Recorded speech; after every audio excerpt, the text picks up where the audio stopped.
Assalamualaikum warahmatullahi wabarakatuh.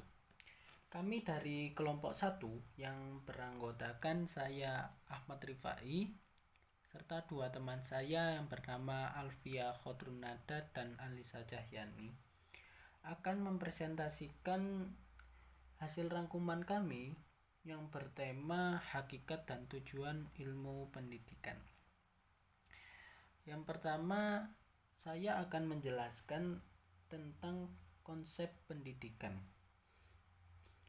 Dari hasil rangkuman saya, konsep pendidikan yang banyak dianut atau diajarkan di lembaga pendidikan adalah bantuan pendidikan untuk membuat peserta didik dewasa. Yang artinya dia akan berhenti dididik atau mendapatkan pengajaran setelah dia mencapai kedewasaannya. Tapi apakah seperti itu? Menurut Combs di tahun 1970, pendidikan sama dengan belajar tanpa mempertimbangkan di mana, bagaimana, atau pada usia berapa belajar itu terjadi. Maka secara luas pendidikan bisa diartikan sebagai lifelong process, di mana seorang melakukan pendidikan atau pembelajaran dimulai sejak lahir hingga akhir hayat. Tidak hanya Combs, Terry Peck mengatakan pendidikan adalah proses pengembangan kemampuan dan perilaku secara keseluruhan. Maka semakin seorang itu dididik, maka akan membuat dia menjadi bisa melakukan banyak hal serta menumbuhkan kesadaran akan kehidupannya dalam masyarakat. Selanjutnya, untuk tujuan pendidikan itu jelas dikemukakan pada Undang-Undang Nomor 20 Tahun 2003 pada bab 2 pasal 3 yang berbunyi pendidikan berfungsi mengembangkan kemampuan dan membentuk watak serta peradaban bangsa yang bermartabat dan mencerdaskan kehidupan bangsa. Maka tujuan pendidikan adalah mengembangkan potensi peserta didik agar menjadi manusia yang beriman dan bertawakal kepada Tuhan Yang Maha Esa, berakhlak mulia serta beriman, sehat, cakap, kreatif, mandiri, dan berdemokrasi. Dan tidak lupa juga dia bertanggung jawab. Jadi di sini saya akan melanjutkan presentasi dari Ahmad Rifai. Saya akan menjelaskan tentang unsur-unsur pendidikan. Di dalam pendidikan terdapat sebuah unsur-unsur yang saling berkaitan. Yang pertama ada peserta didik, yang kedua ada pendidik, yang ketiga ada interaksi edukatif antara peserta didik dan pendidik, yang keempat materi atau isi pendidikan, yang kelima alat dan metode, yang keenam perbuatan pendidik, yang ketujuh tempat pendidikan berlangsung. Yang dimaksud peserta didik yaitu sebagai subjek pembelajaran. Jadi individu yang aktif dengan berbagai karakteristik sehingga dalam proses pembelajaran terjadi interaksi timbul balik baik antara guru dengan siswa maupun siswa dengan siswa. Yang kedua ada pendidik.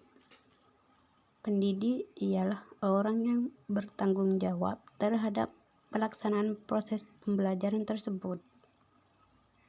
Pendidik ini sama halnya seperti guru, dosen gitu.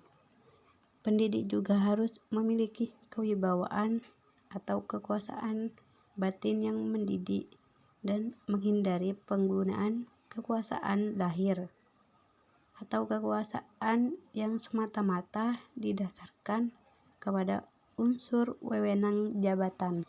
Dan untuk yang ketiga yaitu interaksi edukatif antara peserta didik dan pendidik. Yang dimaksud interaksi edukatif itu yaitu komunikasi yang timbal balik antara peserta didik dengan pendidik yang hanya mengarah kepada tujuan pendidikan. Untuk yang keempat yaitu materi atau isi pendidikan.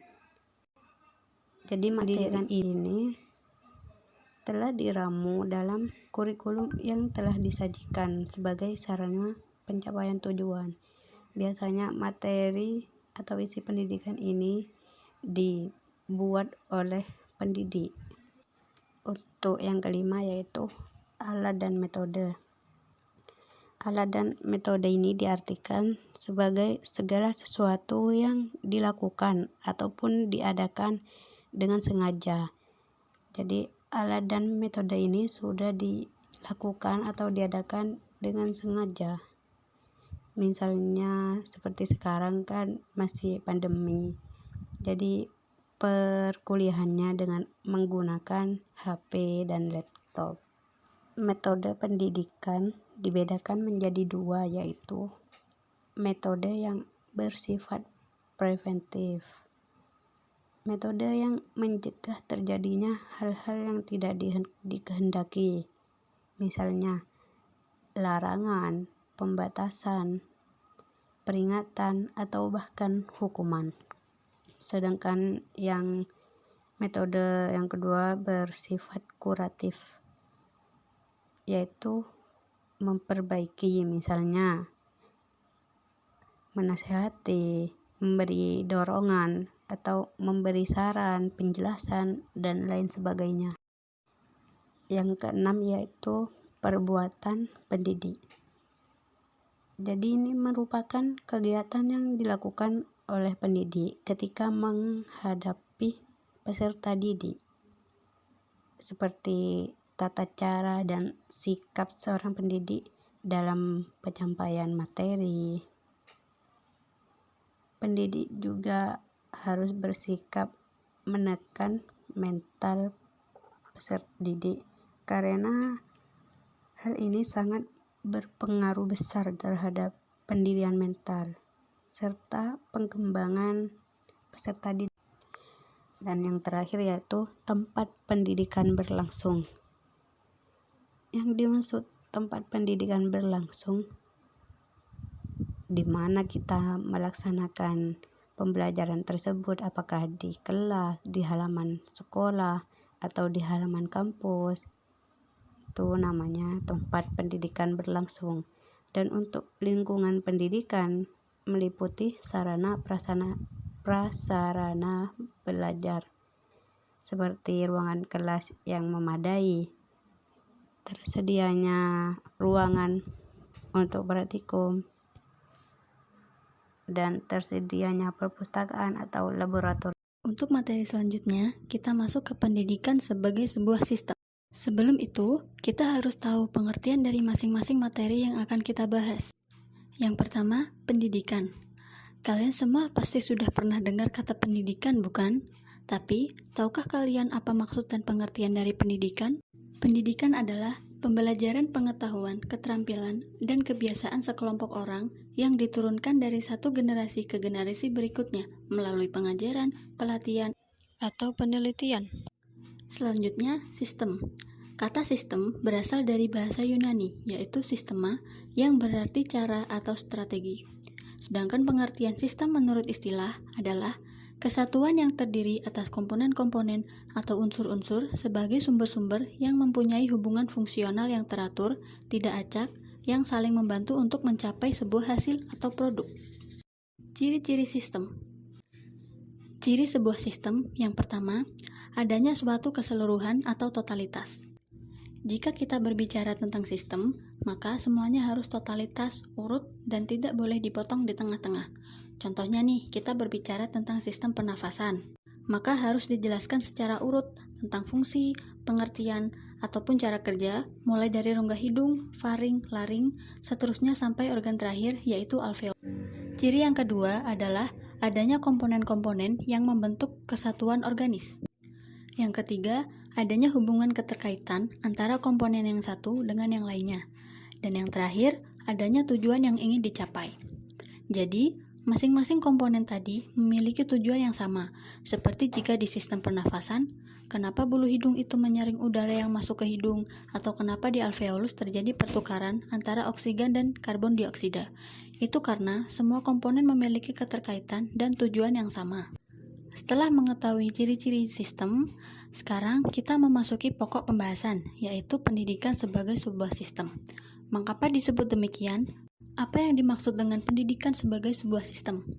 Pendidikan sebagai sebuah sistem di sini dapat diartikan bahwa komponen-komponen penyusun pendidikan atau unsur-unsur yang ada di dalam suatu pendidikan saling bekerja sama atau berkaitan untuk mencapai suatu tujuan pendidikan, yaitu mencerdaskan kehidupan suatu bangsa. Jadi, seluruh komponen dalam suatu sistem pendidikan itu akan menjadi satu, lalu saling bekerja sama untuk mencapai satu tujuan. Untuk mencapai tujuan tersebut, maka diperlukan komponen-komponen yang nantinya akan saling bekerja sama. Apa saja komponen itu? Komponen dalam sebuah sistem pendidikan adalah yang pertama input, yang di dalamnya terdapat raw input, instrumental input, dan environmental input. Yang kedua, proses. Dan yang ketiga, output, yang meliputi output dan outcome. Apa itu input? Apa itu proses? Dan apa itu output? Apa saja unsur yang terkandung di dalam raw input, instrumental input, dan sebagainya? Yang pertama, raw input. Yang dimaksud raw input di sini adalah peserta didik yang nantinya diharapkan dapat mengalami perubahan tingkah laku setelah mengikuti proses pembelajaran. Selanjutnya, instrumental input. Instrumental input adalah input yang berasal dari dalam lembaga itu sendiri, meliputi guru, kurikulum, materi, media, sarana, dan prasarana. Yang selanjutnya, environmental input. Environmental input adalah input yang berasal dari luar lembaga dan tidak bersentuhan langsung dengan proses belajar mengajar. Misalnya, kondisi sosial, ekonomi, lingkungan keluarga, keagamaan, dan lain-lain. Adanya raw input, instrumental input, dan environmental input ini nantinya akan diproses, sehingga menjadi pertimbangan dalam melaksanakan suatu proses pendidikan. Ketiga input ini memiliki tujuan yang sama, hanya saja prosesnya yang akan berbeda. Namun, setelah diproses sedemikian rupa, nantinya diharapkan menjadi hasil atau output yang bagus. Komponen yang kedua adalah proses. Komponen proses menurut Saputro adalah serangkaian interaksi dinamis pembelajaran antara siswa sebagai masukan dengan sejumlah komponen instrumental, environmental, dan struktural input pembelajaran. Jadi, yang dimaksud proses itu adalah jalannya interaksi atau pembelajaran yang di dalamnya terdapat gabungan dari unsur-unsur komponen input, baik raw input, instrumental input, dan environmental input. Kita memasuki komponen yang terakhir, yaitu output. Di dalam output terdapat dua unsur. Yang pertama, output. Yang dimaksud dengan output menurut Lauren Kaluch adalah hasil langsung segera dari pendidikan. Menurut sumber lain, output adalah hasil yang diperoleh secara kuantitatif.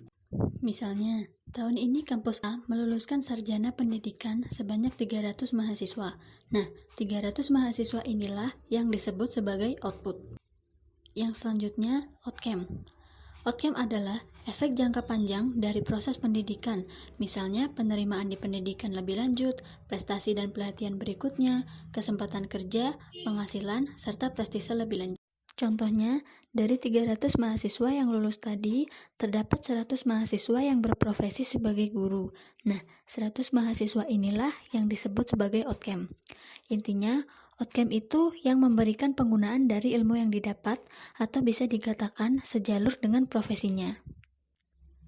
Di sini saya sajikan gambar yang lebih detail, di mana terdapat peserta didik sebagai raw input yang nantinya akan diproses dengan bantuan komponen input yang lain, seperti pendidik dan non-pendidik, anggaran, kurikulum, dan sebagainya sebagai instrumental input, serta politik, sosial budaya, keamanan, dan lain-lain sebagai environmental input, yang pada akhirnya akan mencetak lulusan yang disebut sebagai outcome atau output. Nah, di situ juga tertera panah putus sekolah. Putus sekolah ini tidak termasuk dalam output atau outcome karena tidak menyelesaikan proses pendidikan hingga akhir.